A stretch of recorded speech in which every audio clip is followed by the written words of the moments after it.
the second lecture by Serge Cantat on periodic points of automorphisms of surfaces. Okay, thank you.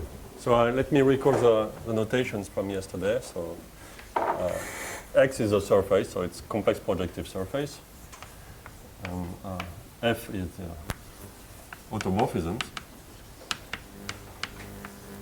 I am assuming that F has an eigenvalue on the second cohomology group of X, which is larger than 1. So the picture was the following. So it's a picture in H11. And I can fix a triple, so I will fix the notation. So theta plus, theta minus. So two isotropic classes, and I have this as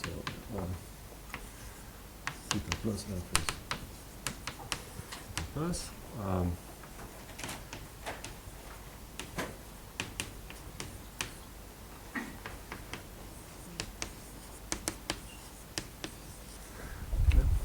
So the two classes are unique up to scalar multiplication because the eigenspace corresponding to the eigenvalue lambda f is one-dimensional, so it's an isotropic line. So now I can just vary the classes theta plus and theta minus to be sure that the product, the intersection product is 1. And I can also fix a Keller form, a Keller class, kappa, so that's a Keller class,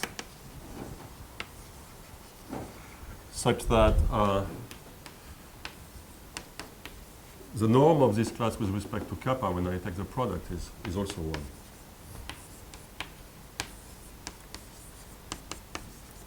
Okay, so I fix these notations.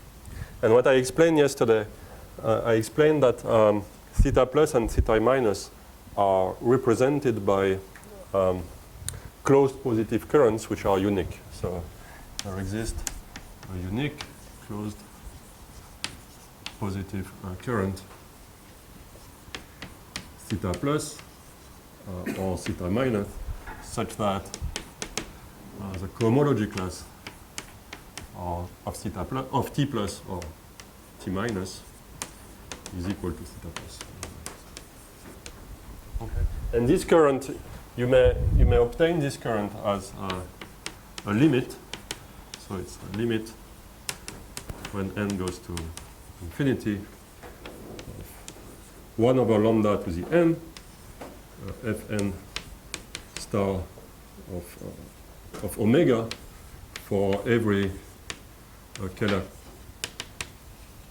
form omega. So this is up to a multiplicative constant. Okay, so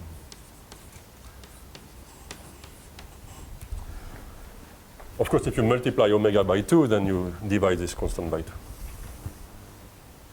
Okay, so this means that if alpha is smooth 2 form, then the value of this current, when you apply it to the form alpha, is the limit of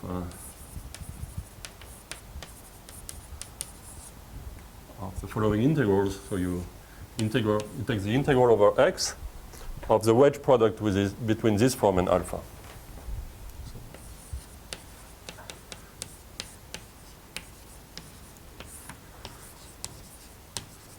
Okay, so that's the meaning of this limit. Okay, so that's what I explained yesterday. So what I want to do today, first I want to explain a relationship between the property of the class theta plus theta minus and periodic curves under the dynamics of F. So I want to focus on periodic curves. That will be the first part. And the second part, I want to explain another construction for the current T plus, which is related to stable and unstable manifolds for the dynamics of F. Okay. So there will be two parts today. So first, periodic curves.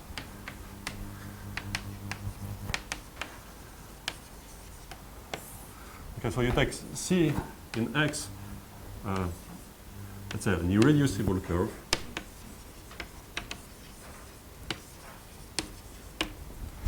So it's a Riemann surface in X. It's a compact Riemann surface. Maybe it's singular. And assume that this curve is periodic. So C is periodic if there exists some n such that the image of this curve by the nth iterate of f is equal to the same curve. Okay, I'm not saying that every point is a periodic point. I'm just saying that the curve is periodic. But now f to the n acts on C, and maybe the dynamics on C is not a finite order. Okay. Okay. So when you have such a relation, of course, you get something at for the homology class of C, and dually you get. I will denote by brackets like that, not the homology class, but the cohomology class, which is dual to the homology class of C. So what you get is this relation. Okay, so that's equal to C. Okay. So this class is a point in the second cohomology group. In fact, it's in H11, and it's fixed under some iterate of F.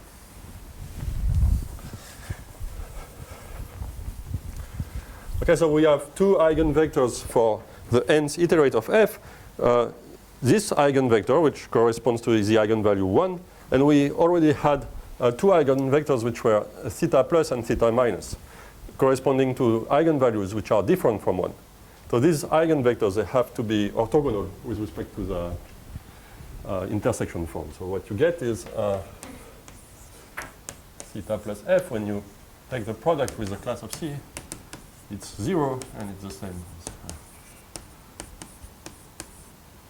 theta minus. Just because this is multiplied by lambda and this is multiplied by 1. And the product is invariant under the eigenvector. Okay, so on my picture, this means that you look at the orthogonal complement of theta plus. So that's a tangent space to the isotropic cone containing this line. You take the orthogonal complement to theta minus. You take the intersection, so you get something here. And the class of C is in this orthogonal complement. Okay, so the classes of periodic curves are contained in this subspace. So this subspace is the orthogonal complement of the plane generated by these two classes. And in particular, the self-intersection of C is negative.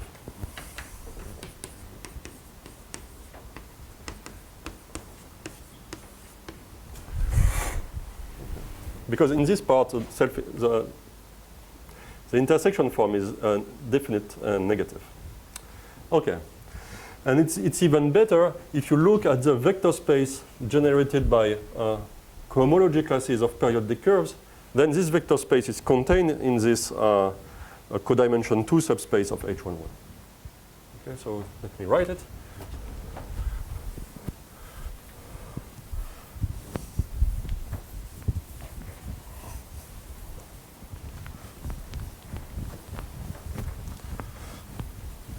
I say that if you denote by, let's say, W in H11 with vector space spanned, how do you write it, like this, by classes of periodic curves.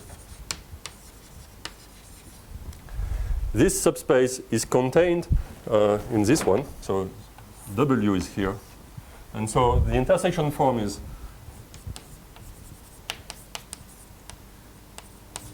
negative on this subspace.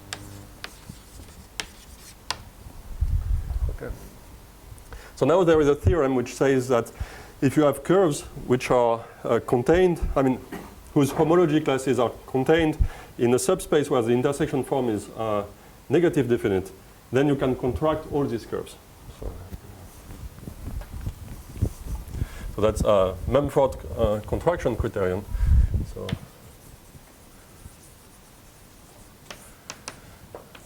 there exist. With singularities. With singularities, yes? Not Grauer?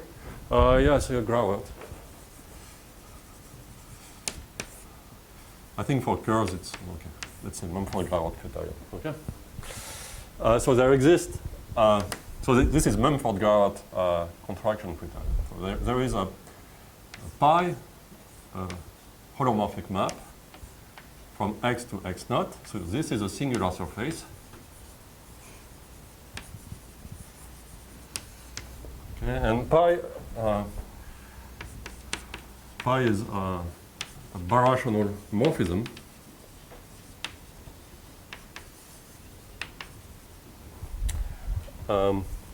And in fact, it's an isomorphism in the complement of the periodic curves of X, so which contracts all periodic curves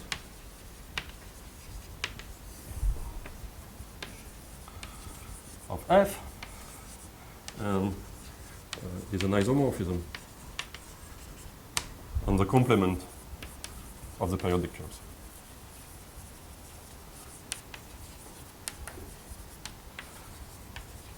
Okay, so it's a modification of X. What you do, you just replace all periodic curves by points, but maybe these points become singularities of X, of the new surface. Okay. So for instance, yesterday I explained this Kummer construction. When you start with a torus, you take a quotient to get a singular surface, and then you resolve the singularities. Okay, when you resolve the singularities, you create curves which are periodic curves for the dynamics coming from the torus. So if you do this, then what you get is just the singular surface coming from the torus. Okay. So that's what I wanted to say. So if you start with a surface and an automorphism with lambda f bigger than 1, then you create a new surface which maybe is singular, but now there are no periodic curves anymore. Okay. So technically it's difficult because you need to be careful. X naught is usually, I mean, in full generality, there are examples for which X naught is not a projective surface.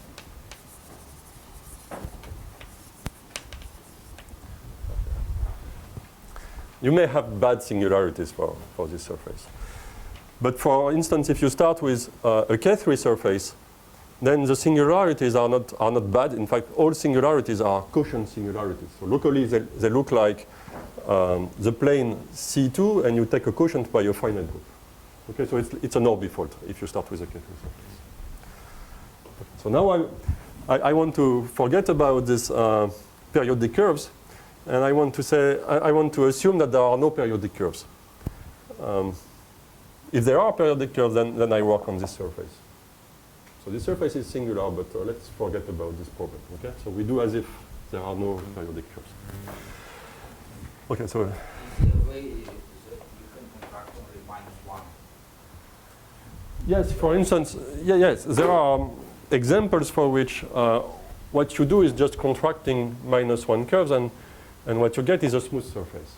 Okay, but there are also examples for which this surface is badly singular.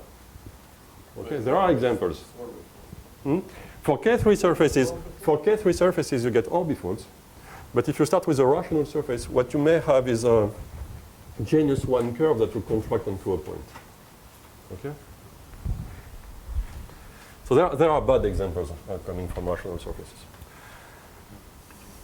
Okay, but You did search on that there is only a finite number of such curves. yes, it's part of this. You know, if you have a bunch of curves, you take a family of curves, all of them contained in a subspace W of H11 on which the intersection form is negative definite. Then you can contract them, and in particular there are only finitely many. It's part of the theorem, sure. But also there is another statement which tells you that if you have you know this statement. I mean, if you have a birational transformation of a complex compact manifold, it can only have finitely many periodic hypersurfaces unless it preserves a non-constant meromorphic function. And in that case, there are no. Okay? Okay. And so let us assume, for simplicity, that X is smooth and there is no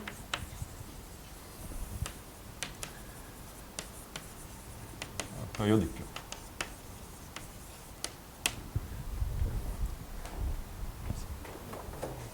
So again, technically, in practice, I'm not able, I shouldn't do that because in all these Kummer examples, there are periodic curves.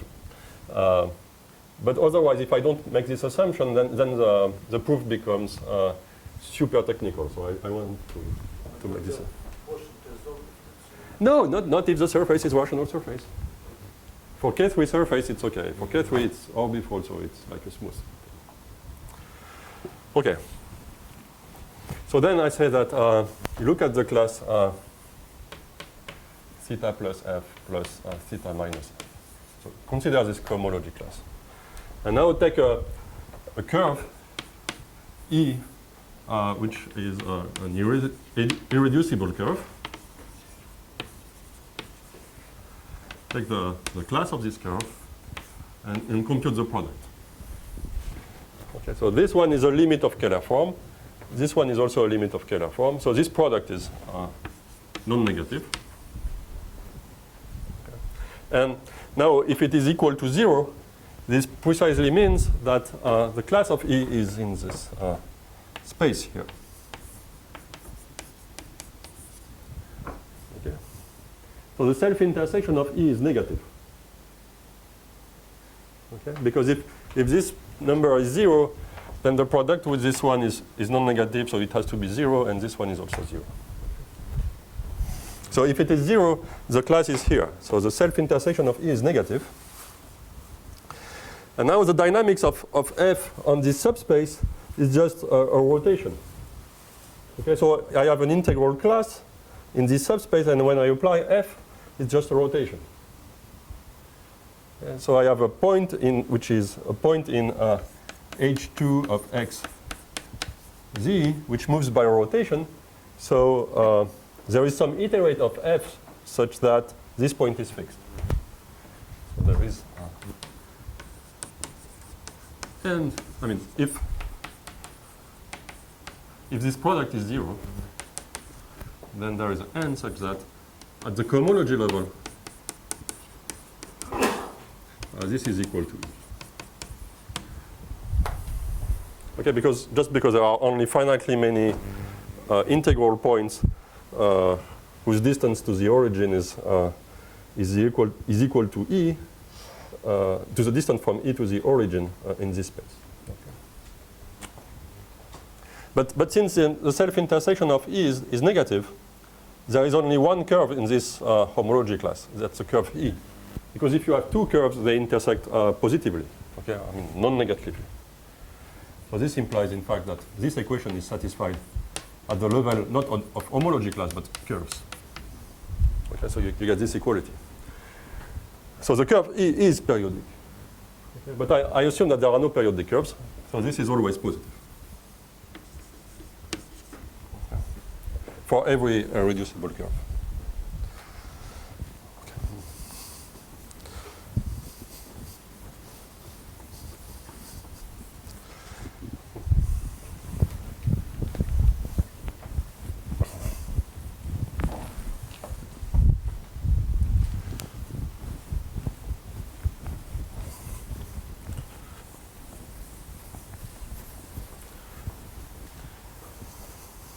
Okay, and what is the second property that I have for this class? Of course, it's theta plus f plus theta minus f square.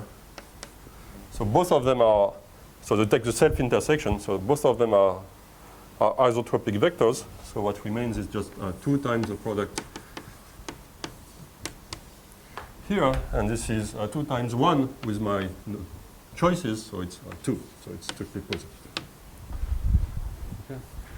So this means that this class here behaves like the class of a Kähler form. It intersects every curve positively, and the self-intersection is positive. Okay, so this implies that this class is the class of a Keller form.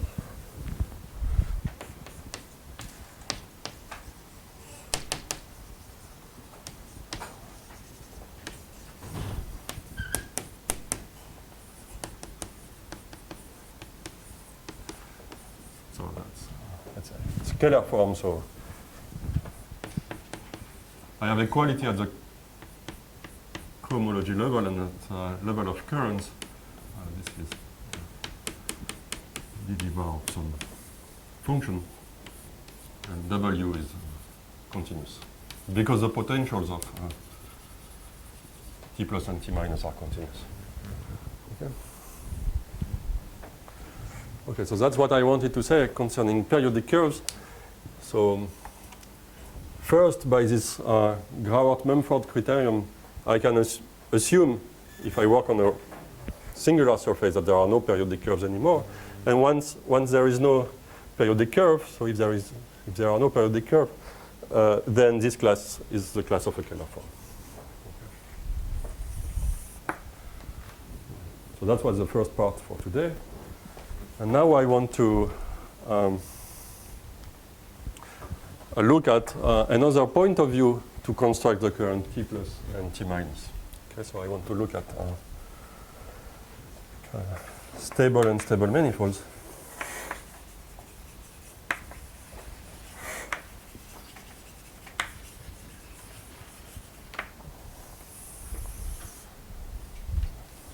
And what we call Alfors currents for entire curves. So let us suppose that F has a fixed point, x. So x is a point in our surface. And that the differential of F at x, so is a diagonal matrix in local coordinates with eigenvalues alpha and beta, where alpha is larger than 1 and beta is less than 1 in modulus. Okay? So the picture is the following. So x is fixed, and here you get some expansion form with factor alpha, and here you get some contraction. So that's multiplied by alpha and here by beta. Okay.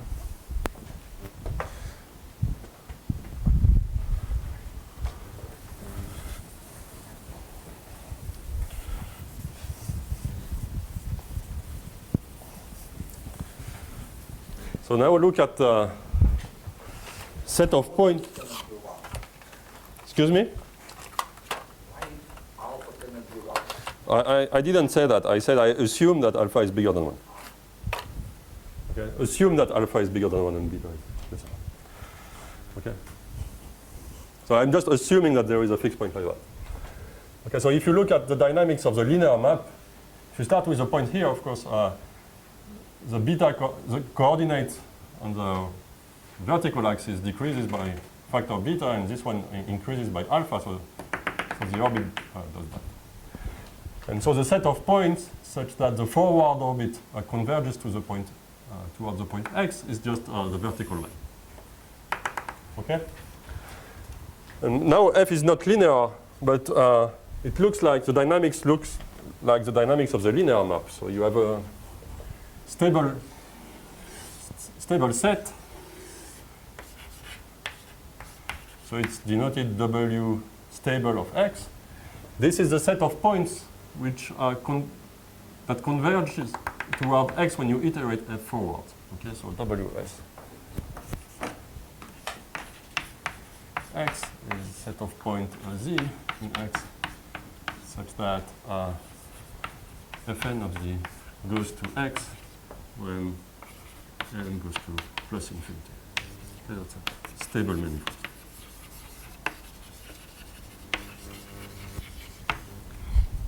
And you have the unstable manifold. It's a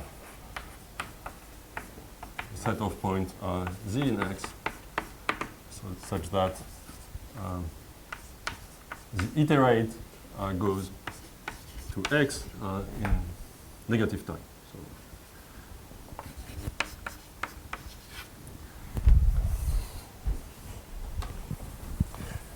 So the fact is that these stable and unstable manifolds are Riemann surfaces which are homeomorphic to the plane. So locally, you see, what you see locally is just a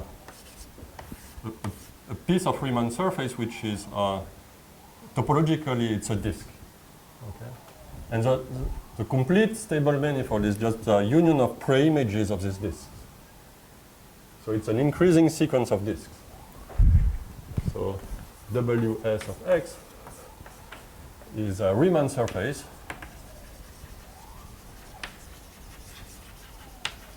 so which is embedded, it's not compact, it's embedded into X, which is topologically like the plane. And so we have two choices. So a Riemann surface which is topologically like the plane is either a disk or a complex line. Okay. But the transformation F preserves this set. It acts on the stable manifold, and the action is like a contraction, fixing point X. Okay. And there is no automorphism of the disk with a fixed point inside the disk, which behaves like a contraction. Every automorphism of the disk is an isometry for the Poincare metric. Okay. So we have no choice of this. Stable manifold is parameterized by C. Is it completely obvious that this is holomorphic? Yeah, so I'm going fast here. You have to prove that the stable manifold is a manifold, okay? In the sense that it's a manifold which is embedded in no, you have to prove this, okay? And then the fact that F is holomorphic implies that this manifold, the tangent space is invariant by multiplication by square root of -1, so it's holomorphic. So it's a Riemann surface. Okay. So this means that there exists a holomorphic curve from the complex line to X, which maps the origin of the complex line to the fixed point X, and such that the map is holomorphic, it's injective, and the image is exactly WS.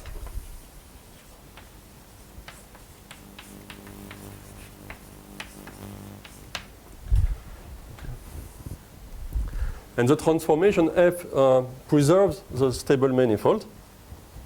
So if you take a point here and you apply F, you get a new point here. So this means that the action of F on the stable manifold gives you an action on the parameter space C. And there are all automorphisms of C fixing the origin are just scalar multiplication by some complex number. So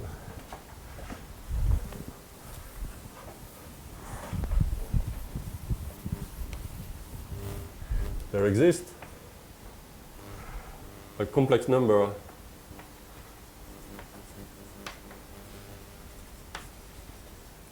let's say lambda such that Xi of lambda Z is equal to F of Xi of Z. Okay?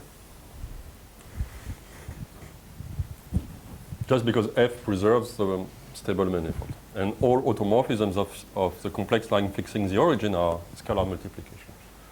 And now if you compute the derivative at the origin for Z equal to 0, you see that this complex number is just beta.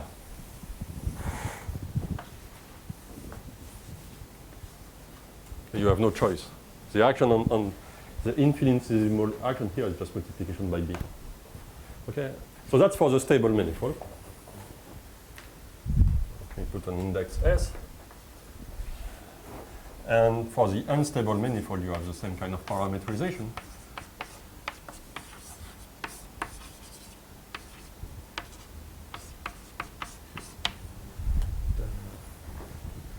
So So the dynamics of F along the stable and unstable manifolds are just a scalar multiplication by alpha and B.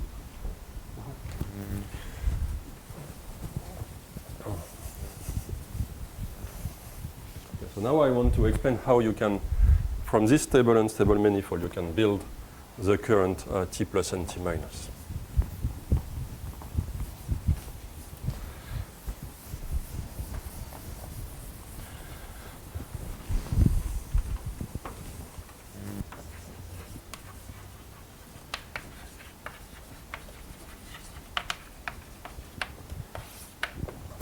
So the story is the following.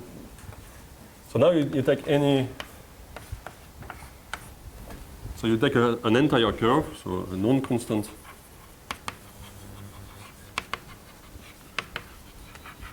holomorphic curve, parameterized by C, and you take disks of radius R in C. Okay, so larger and larger disks. For each disk, you take the image of the disk by your entire curve C. So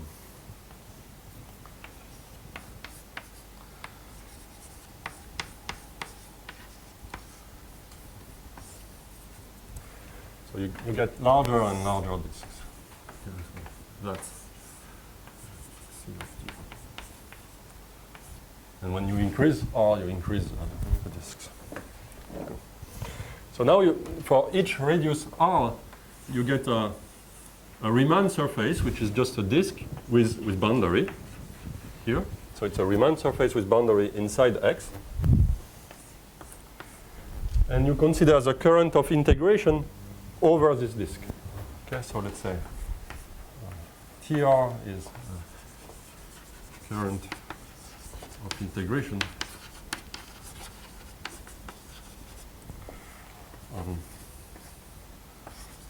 C of T. Let me denote this by keep the notation. Okay, so this means that the value of this current on the two-form alpha is just the integral of alpha over this disk.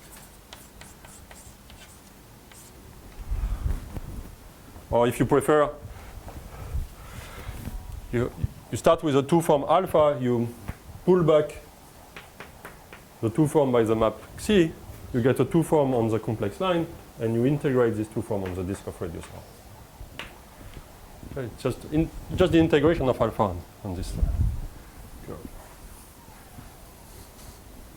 So you get a sequence of currents, which depends on R. I mean, the parameter is R. These currents are positive, because if you start with a positive form and you restrict to a disk, it's positive. But these currents are not closed. Just because the boundary of the current is just given by integration on the boundary of the disk. Okay. And when R goes to infinity, these disks are larger and larger disks. So typically the norm of the current goes to infinity. So we will have to divide by the area of the disks. Okay, so I define this. Let's say, let me focus on two numbers. The area of the disk. So the area is just integral R. So you compute the derivative.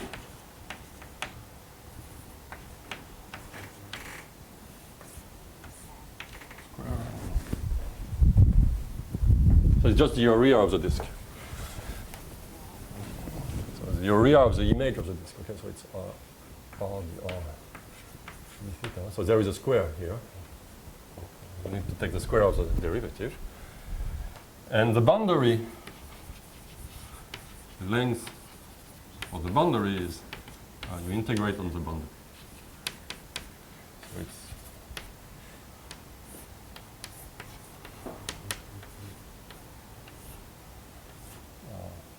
R dq.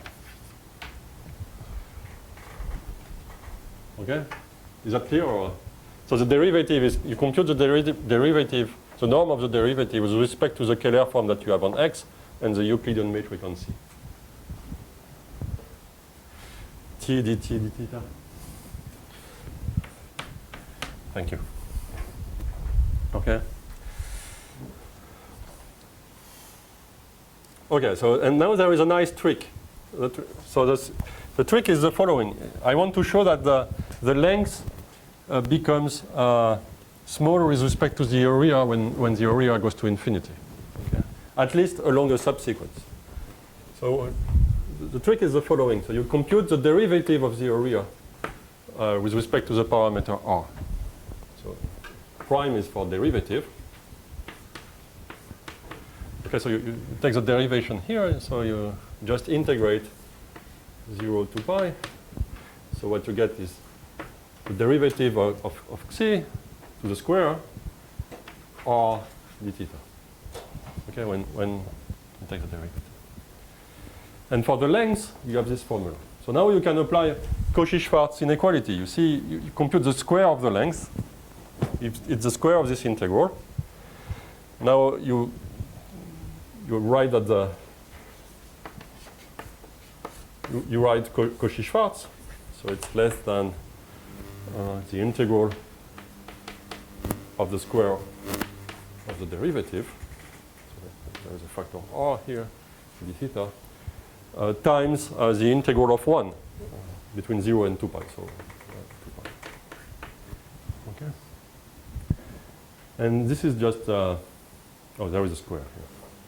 This is just the same as the area, the derivative of the area. So you get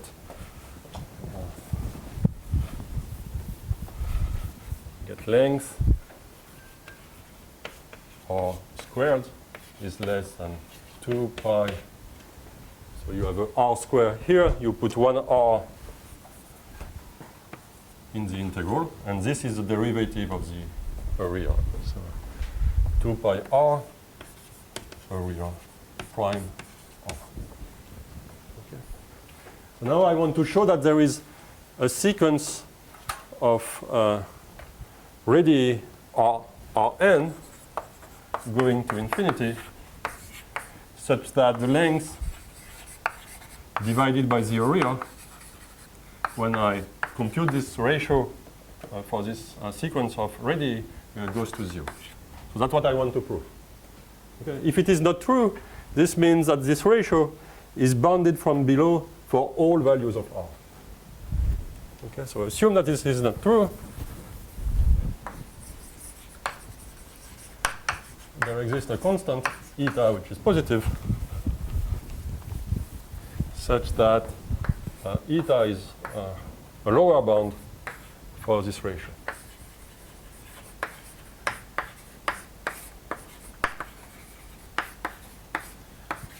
For all R. Why don't prove it independently? Just want to prove it in the future, or you will need it later? I prove it for all entire curves. No, I mean, you're just interested in this fact independently, or it's just a technical fact which you will need later? I will need later, okay? But I think the proof is nice, so I like to explain it. Okay, so assume that you have this type of lower bound, so you square it. And now you apply this inequality that I stated here, and you get so the 2 pi r derivative of the area divided by the square of the area. Okay? So this ratio here is bounded from below by an explicit function. So it's eta square over 2 pi r is less than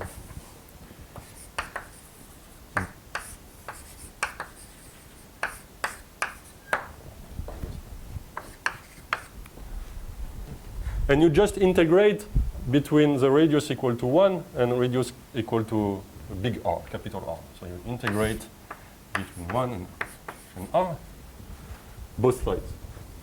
And what you get is eta square over 2 pi log R is less than, so this is the derivative of 1 over the area. Okay. So you get 1 over the area for radius 1 minus 1 over the area for radius capital. So the area, of course, is an increasing function, so this is bounded.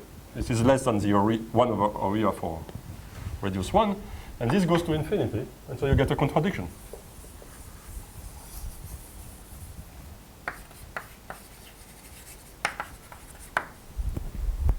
So the consequence is that there are sequences for which this ratio goes to 0.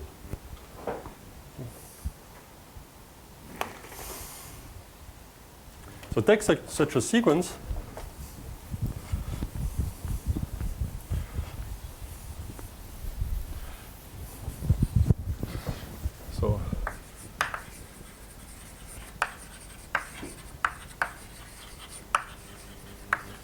So you take such a sequence of ready. We have that the length divided by the area goes to 0. So the sequence of currents, if it converges to something which is a closed current. Okay, so you take such a sequence, and now you extract a subsequence which is a convergent. So extract a subsequence such that this converges toward the current.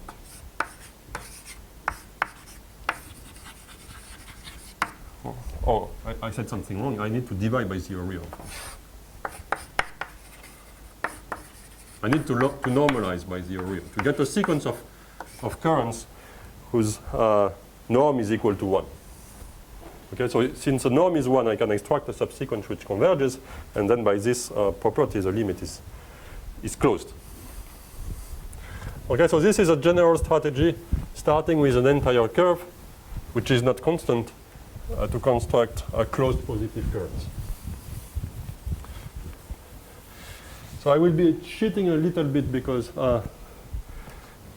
what I need to do is slightly more involved. So I will be cheating a little bit, but the idea is the following. So let me write it like the theorem like that.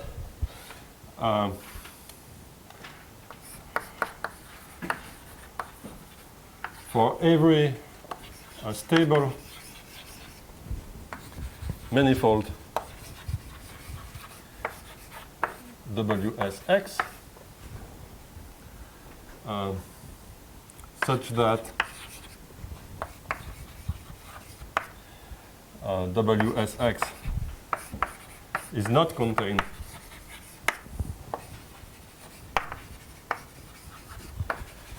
in a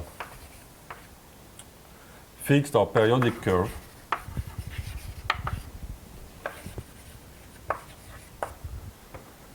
these currents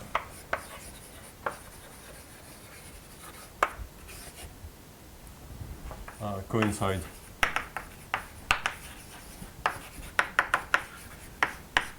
with T plus F. Okay, so let me state it again. So yesterday we constructed this current T plus, because they are uniquely determined by the dynamics and the fact that by the complex structure. And now you start with a fixed point x or a periodic point x. You assume that the periodic point is a saddle periodic point, so there is one eigenvalue larger than 1, one smaller than 1. You take the stable manifold. You parameterize the stable manifold by a non-constant entire curve, as I did. You do this construction for some sequence of currents to get a closed positive current. And it does not depend, in fact, the limit does not depend on the sequence, and the limit is T plus. Okay, so T plus F is a current of integration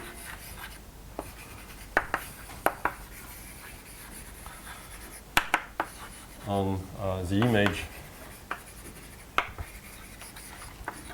of an entire curve And these curves are parametrizations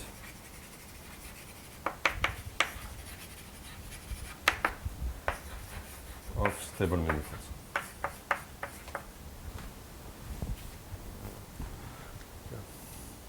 So I won't prove this statement, but okay.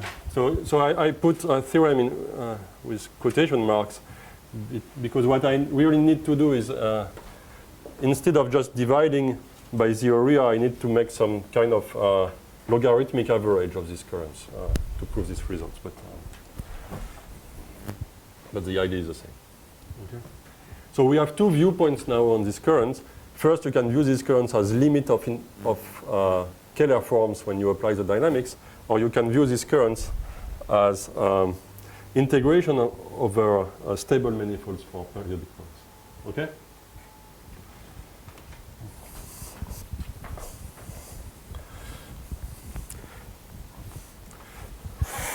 Okay, so in the remaining 2 or 3 minutes, I will use what Simeon did yesterday, except that the notation are not exactly the same. Okay, so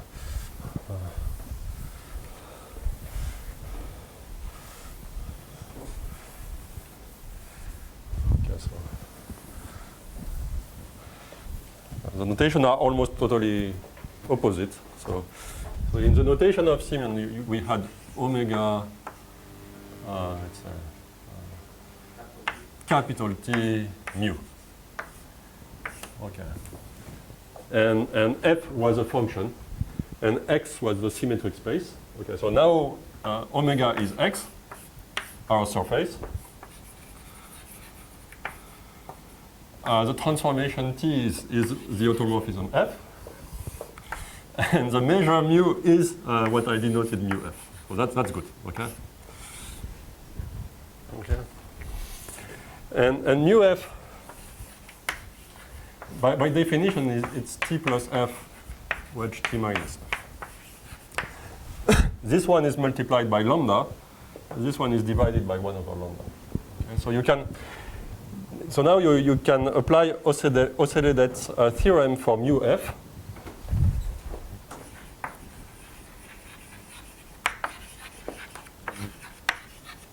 And the transformation is f acting on the tangent space.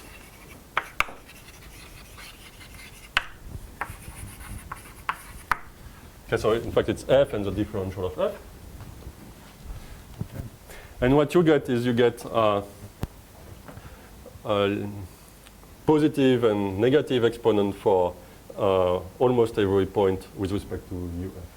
Okay, so the fact that this is multiplied by something which is larger than 1 and this is multiplied by something smaller than 1 implies, in fact, that these currents, these Lyapunov exponents are, one of them is strictly larger than 1, the other is strictly less than 1. Okay? And I'm saying that we have two Lyapunov exponents.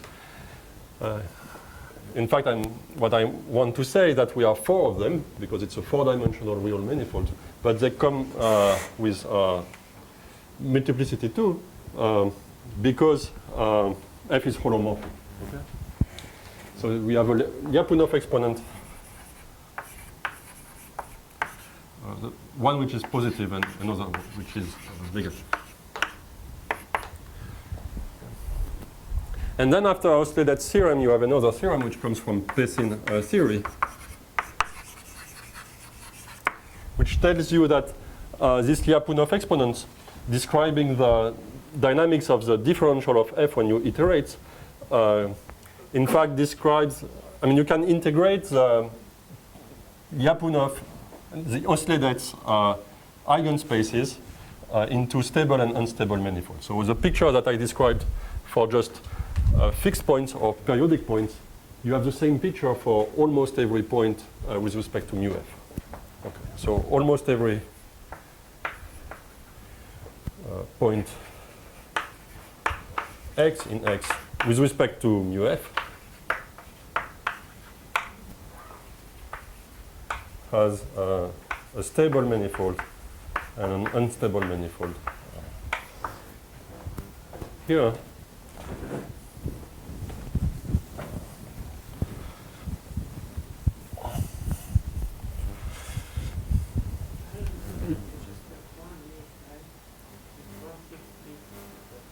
So if you have just one fixed point, you just have one fixed leaf.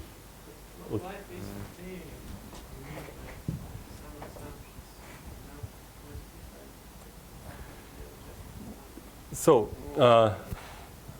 assumptions, So what I described is just for one periodic point up to now. Okay? But now what I am saying is that, so what I am implicitly saying is that this measure that we constructed has positive entropy because this current is multiplied by something larger than 1 and this one is multiplied by something smaller than 1. Okay, so this is something I didn't prove, but something you need to prove, but which I assume as a fact. Okay? No, I understand. I mean, just the fact that something is multiplied by 1 and something is not, Larger. still does not imply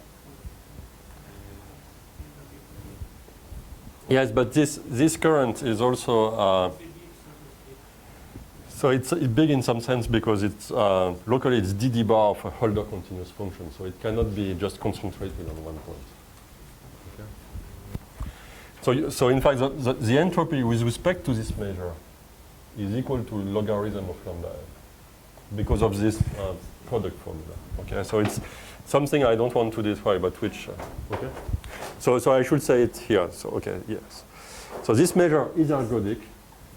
And its entropy is equal to log lambda epsilon, the topological entropy. Okay. And now I apply Osledet's theorem and Pethin theory, and so I have stable and unstable manifolds for almost every point. And this stable and unstable manifold, you can apply exactly the same strategy as before. So they are parameterized by the complex line. You can construct these currents, and almost all these currents coincide with t plus or t minus interesting stable and unstable manifolds. Okay, so let me write it here. So for almost every x, WSX is parameterized by some injective holomorphic entire curve. So it's an injective entire curve. Cs x of 0 is x. And when you do the construction of Alfors-Nevanlina for the currents given by this entire curve, then what you get is t plus f.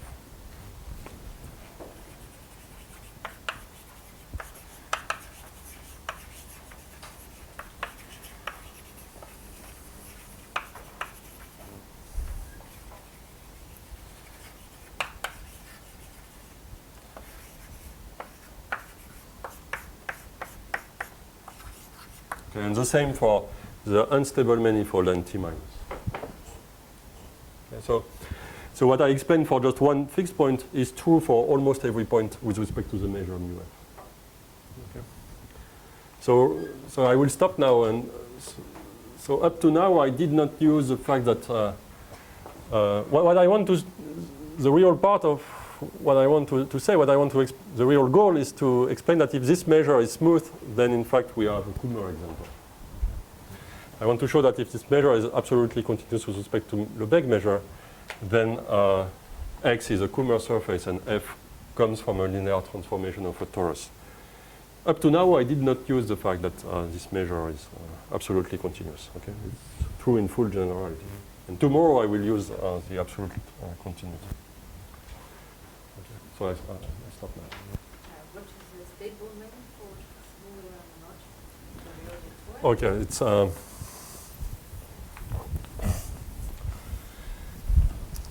W stable of X. It's a set of points Z in X, such that the distance between the nth iterate of Z and the nth iterate of X goes to 0 as n goes to plus 2.